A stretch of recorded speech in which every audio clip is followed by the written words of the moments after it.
Hello and welcome to smart IAS foundation. हम लोग discuss करेंगे 28 नवंबर का प्री सिक्योर। जो टॉपिक हम लोग कवर करने जा रहे हैं वो टॉपिक कौन कौन सा है वो आप ध्यान से देख लो। सबसे पहला वी विल कवर प्रधानमंत्री फसल बीमा योजना, one of the most important scheme of the government of India. दूसरा जल जीवन मिशन। तीसरा पीएम गति शक्ति नेशनल मास्टर प्लान। चौथा अटल इनोवेशन मिशन। एंड लास्ट हम कुछ गवर्नमेंट स्कीम उठाए हैं और हम उनके फीचर्स वगैरह देखेंगे। मतलब we are going to cover 4 5 6 7 government scheme जो बहुत इंपॉर्टेंट गवर्नमेंट स्कीम थे वो हम लोग कवर करेंगे। मेरी बात बहुत ध्यान से सुनो। कई बार एपीएससी क्या करती है, कई बार यूपीएससी क्या करती है कि ऐसी स्कीम्स पूछ लेती है जो आज के 5 साल पहले न्यूज़ में थे, जो आज के 5 साल पहले लॉन्च हुए थे। बट सिंस वो चीज़ें रिपीटेशन में रहती हैं, उनमें कुछ कुछ चेंजेस होते रहते हैं, तो ये एग्जाम पॉइंट ऑफ व्यू से चीज़ें हो जाती हैं इंपॉर्टेंट। तो इसमें एक और गलती आई थिंक कल वाले वीडियो में हमसे लेफ्ट बैंक और राइट बैंक के फीचर्स अपोजिट हो गए थे। आप प्लीज़ उसको इंटरचेंज करके समझना, right. I am sorry for that. तो हमारे पास जो पहला क्वेश्चन है वो हमारा पहला प्रैक्टिस क्वेश्चन होता है, और इसमें हम लोग किसके बारे में देखेंगे, ट्रिब्यूटरीज ऑफ ब्रह्मपुत्रा वाला जो क्वेश्चन था उसमें 3 स्टेटमेंट दिया गया है, आपको करेक्ट बताना है, आप इसका आंसर बताइएगा। पहली बात। अब स्टार्ट करते हैं आज का पहला question. Consider the following statements about the प्रधानमंत्री फसल बीमा योजना। और क्या पूछा है आपसे, करेक्ट पूछा है। 3 स्टेटमेंट दिया गया है, इसको अपन डिस्कस करते हैं। सबसे पहला स्टेटमेंट क्या है, it aims to provide insurance cover and financial support to farmers in case of crop failure. अगर क्रॉप फेल हो जाता है तो उस केस में क्या दिया जा रहा है, उनको इंश्योरेंस का कवर दिया जा रहा है। कई बार क्या होता है, फार्मर्स की जो सबसे बड़ी डिमांड है, जो सबसे बड़ी ग्रेविटी ऑफ द प्रॉब्लम जो है ना, वो किसको है, क्रॉप फेलियर को लेके। कई बार क्या होता है कि 90 डेज का क्रॉप्स है या 180 डेज का कोई भी क्रॉप्स है, उसको इन लोगों ने 150 डेज तक, 80 डेज तक इन लोगों ने उसको नर्चर किया, लास्ट में कुछ नेचुरल कैलामिटीज़ की वजह से क्रॉप फेल कर जाती है।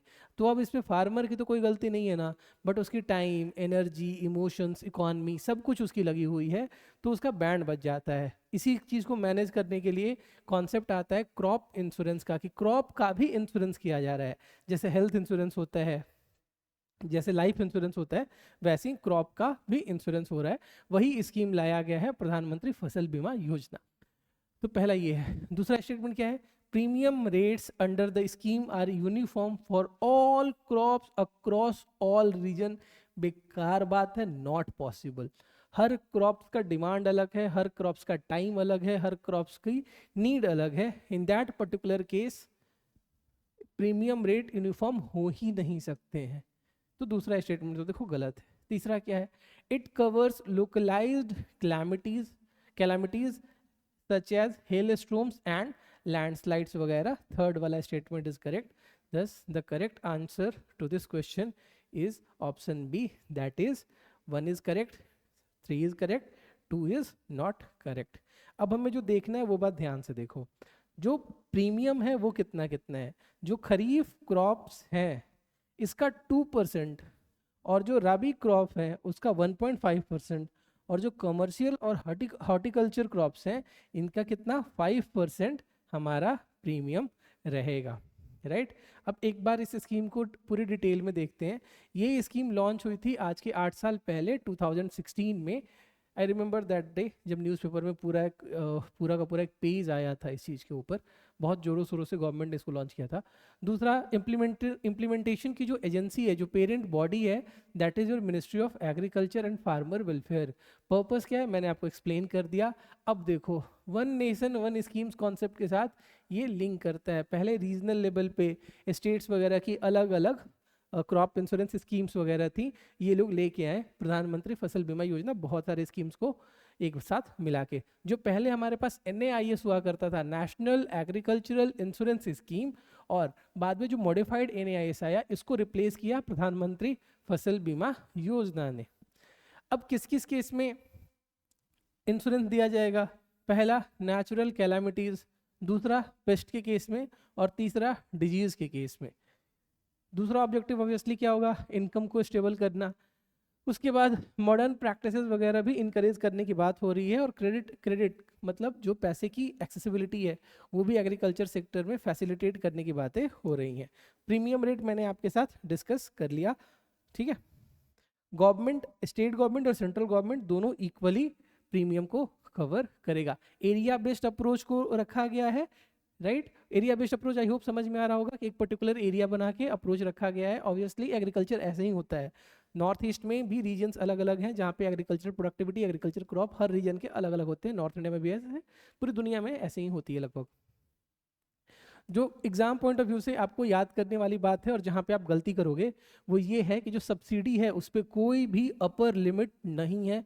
ये बहुत इंपॉर्टेंट स्टेटमेंट है, इसको आप एग्जाम में गलत करोगे।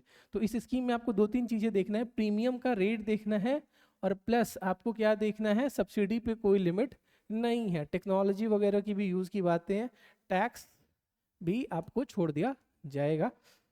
चलो, उसके बाद एलिजिबिलिटी वगैरह किसके लिए है सर, सारे फार्मर्स के लिए है, खत्म हो गया बात। रिस्क इन्वॉल्व क्या है ये हमने डिस्कस कर लिया है।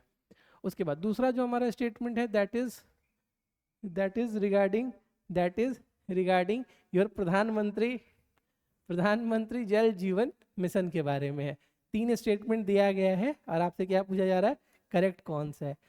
पहला स्टेटमेंट क्या है, it aims to provide functional tap water connection to all rural household in India by 2024। मतलब 2024 तक जितने भी गांव के रीजन से घर हैं वहां पे हम लोग टैप वाटर प्रोवाइड करा देंगे। और वो टैप वाटर केवल नाम के नहीं होने चाहिए, कैसे होने चाहिए, फंक्शनल होने चाहिए, पानी आनी चाहिए उसमें से। It is implemented by the ministry of जल शक्ति। पेरेंट मिनिस्ट्री कौन सी है, मिनिस्ट्री ऑफ जल शक्ति। तीसरा कौन सा है, the mission focuses on grey water management. Grey water क्या होता है, ग्रे वाटर जो यूज वाटर होता है ना, जैसे आपके किचन से, आपके बाथरूम से जो वाटर होता है आप उसको रिसाइकल कर लो, that is known as grey water management. और किस पे फोकस करना है, वाटर कंजर्वेशन पे फोकस करना है as a part of the objective. आपको बताना है क्या सही है क्या गलत है। इसके तीनों के तीनों स्टेटमेंट सही है। मैंने आपको एक्सप्लेन कर दिया कि एम क्या था इस स्कीम का। इस स्कीम का एम ये था कि ड्रिंकिंग वाटर देना है कब तक, 2024 तक। अप्रोच क्या है, कम्युनिटी सेंट्रिक अप्रोच है। अभी रिसेंटली जो डेवलपमेंट के जो भी प्रोग्राम्स आते हैं वो मोस्टली कम्युनिटी सेंट्रिक अप्रोच के साथ ही होते हैं। फोकस किस पे, इंफॉर्मेशन पे, एजुकेशन पे, कम्युनिकेशन पे। इसको आईईसी कंपोनेंट बोलते हैं। ये आपके मेंस के आंसर राइटिंग में हेल्प करेगा, प्रीलिम्स में बहुत इंपॉर्टेंट नहीं है। डिपार्टमेंट मैंने आपको बता दिया, drinking water and sanitation, parent ministry, ministry of जल शक्ति। स्ट्रैटेजी क्या है कि डिमांड और सप्लाई को मैनेज करना है, सोर्स की सस्टेनेबिलिटी को इंश्योर करना है, at the same time convergence को प्रमोट किया जा रहा है। जो सेंट्रल गवर्नमेंट की स्कीम है और जो स्टेट गवर्नमेंट की स्कीम है दोनों एक साथ कन्वर्जेंस करेंगी। कन्वर्जेंस का मतलब क्या होता है, दोनों के एफर्ट को सिंक्रोनाइज किया जाएगा और तब अपन आउटपुट को डिलीवर करेंगे। 50-50% की फंडिंग होती है, बट आपको पता होगा कि जो नॉर्थ ईस्टर्न और हिमालयन स्टेट है वहाँ पे 90:10 की फंडिंग है। 90 central government, 10 state government. Union territory में 100% फंडिंग कौन करेगा, सेंटरिंग करेगा, नहीं तो काहे का यूनियन का टेरिटरी, ठीक है। अब उसके बाद थर्ड क्वेश्चन इज इंफ्रास्ट्रक्चर की एक बहुत इंपॉर्टेंट स्कीम आई थी, प्रधानमंत्री गति शक्ति नेशनल मास्टर प्लान के बारे में आपसे पूछा जा रहा है कौन सा स्टेटमेंट करेक्ट है। 3 स्टेटमेंट दिए गए हैं, नीचे आपका कोड दिया गया है। It aims to enhance multi modal connectivity for integrated infrastructure development. Multi modal का मतलब समझ में आता है ना, ठीक है। दूसरा क्या है, the plan focuses exclusively on urban transportation infrastructure. गलत बात है, केवल अर्बन पे ही एक्सक्लूसिव ध्यान क्यों देगा, नहीं देगा। It seek to achieve synergy between central and state level infrastructure planning. तो जो इसमें दूसरा स्टेटमेंट था वो गलत है, पहला और तीसरा बिल्कुल सही है। मल्टी मॉडल डेवलपमेंट जैसे रेलवे हो गया, हाईवे हो गया, रोड हो गया, वाटरवे हो गया, उन सबको इंटीग्रेट करके एक बहुत बड़ा प्लान बनाने वाले हैं जो इंफ्रास्ट्रक्चर सेक्टर के लिए आएगा। दूसरा गलत है, केवल अर्बन एरिया में ही नहीं, रूरल एरिया वगैरह में, सब अर्बन एरिया वगैरह में भी जाएंगे, ठीक है। लॉन्च कब हुआ, अक्टूबर 2021 में लॉन्च हुआ। एम क्या था? इंडिया के इंफ्रास्ट्रक्चर सेक्टर के इकोसिस्टम को पूरी की पूरी से रिवैम्प कर देना। 100 करोड़ के ऊपर, सॉरी 100 लाख करोड़ के ऊपर, 100 करोड़ इंफ्रास्ट्रक्चर में कुछ नहीं होता, 100 लाख करोड़ के ऊपर पैसा देने की बात हुई थी ओवर नेक्स्ट 5 ईयर। ये अमाउंट आपको कहीं कहीं पे अलग भी मिल सकता है। विजन क्या था? वर्ल्ड क्लास इंफ्रास्ट्रक्चर को प्रमोट करना जिससे ईज ऑफ लिविंग बेहतर हो। Ease of living, ease of business, सब कुछ किससे डिपेंडेंट है? इंफ्रास्ट्रक्चर पे डिपेंडेंट है। उसके बाद इकोनॉमिक ग्रोथ को बूस्ट करने का काम है, और फिर आपको कॉम्पिटिटिवनेस प्रमोट करना है इंडियन बिजनेस का। जैसे ही इंफ्रास्ट्रक्चर बेहतर होता है वैसे ही इफिशियंसी बेहतर होती है, वैसे ही ईज ऑफ बिजनेस बेहतर होता है, और फिर ऑब्वियसली ईज ऑफ लाइफ भी बेहतर हो जाएगा। डिजिटल मास्टर प्लानिंग टूल है, ठीक है। उसके बाद डेटाबेस वगैरह भी कॉम्प्रिहेंसिव यूज किया जा रहा है। इंटर मिनिस्ट्रियल कोऑर्डिनेशन वगैरह की जरूरत होती है। अगर इंफ्रास्ट्रक्चर के प्रोग्राम बहुत ज़्यादा लेट होते हैं तो the basic reason for this is कि मिनिस्ट्रीज में, डिपार्टमेंट्स में कोऑर्डिनेशन की कमी नहीं मिलती है। कई बार road and highway ministry complain करती है अर्बन मिनिस्ट्री के साथ, कई बार रूरल मिनिस्ट्री के साथ, कई बार फाइनेंस मिनिस्ट्री वगैरह के साथ। तो इंटर मिनिस्ट्रियल कोऑर्डिनेशन को इंश्योर करना बहुत जरूरी होता है इंफ्रास्ट्रक्चर के सेक्टर में। फिर इफिशियंसी वगैरह को प्रमोट करना है। गोल्स वगैरह क्या है कि इंटीग्रेटेड इंफ्रा का डेवलपमेंट करना है, economic growth, use of life, ये सब मैंने आपके साथ डिस्कस कर लिया। Now coming to the fourth question, यहाँ पे भी हमने एक स्कीम कवर की है। स्कीम क्या है? अटल इनोवेशन मिशन। जो एम है उसके बारे में 3 स्टेटमेंट दिया गया है और आपको बताना है कि करेक्ट कौन सा है। तो पेरेंट बॉडी कौन सी है? नीति आयोग। एक्सक्लूसिवली किस पे फोकस करती है? Startups in biotechnology sector. उसके बाद the initiative include setting up Atal tinkering labs in schools to promote innovation. Again जो हमारा सेकेंड वाला स्टेटमेंट है वो गलत है, फर्स्ट और 3 सही है। इनोवेशन को प्रमोट करने के लिए नीति आयोग एक स्कीम लेके आती है, एक मिशन लेके आती है, that is Atal innovation mission. Aim क्या था? इनोवेशन प्रमोट किया जाए और जो बिजनेस के स्पिरिट है, एंटरप्रेन्योरशिप, उसको प्रमोट किया जाए अक्रॉस मल्टीपल सेक्टर। केवल बायोटेक्नोलॉजी ही नहीं था, एग्रीकल्चर भी था, हेल्थ केयर भी था, एजुकेशन भी था, और भी बहुत सारे सेक्टर थे। एम ये है कि अटल टिंकरिंग लैब्स वगैरह के स्कूल्स वगैरह में, स्कूल्स वो बेसिक इंस्टीट्यूशन है जहाँ से इनोवेशन को प्रमोट किया जा सकता है, चाहे वो साउथ कोरिया का मॉडल हो, जापान का मॉडल हो, या स्कैंडिनेवियन कंट्रीज वगैरह हो। अगर वहाँ पे इनोवेशंस वगैरह बेहतर है, इट इज़ ओनली बिकॉज कि स्कूल लेवल से इन सारी चीज़ों को प्रमोट किया जाता है। इंडिया में हमें तो केवल, खैर, तो इंडिया में भी ये सारी चीज़ों को प्रमोट किया जा रहा है। ये हमारा अटल इनोवेशन मिशन वगैरह है। लॉन्च अगेन 2016 में हुआ था। NITI Aayog was the parent ministry. मैंने आपको इसके साथ ऑब्जेक्टिव वगैरह डिस्कस किया। प्रोग्राम्स वगैरह अटल इनोवेशन मिशन के अंदर पहला अटल टिंकरिंग लैब वगैरह था।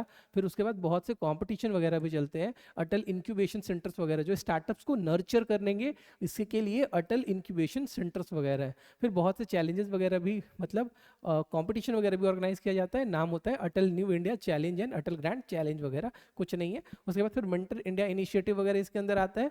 कोलैबोरेशन वगैरह पे फोकस किया गया है। कोलैबोरेशन किसके बीच में? एकेडमिक्स, इंडस्ट्रीज, एनजीओस, इंडिविजुअल्स में भी, ताकि सारे लोग मिलके इनोवेशन का एक बहुत प्यारा सा इकोसिस्टम अपन बनाएंगे।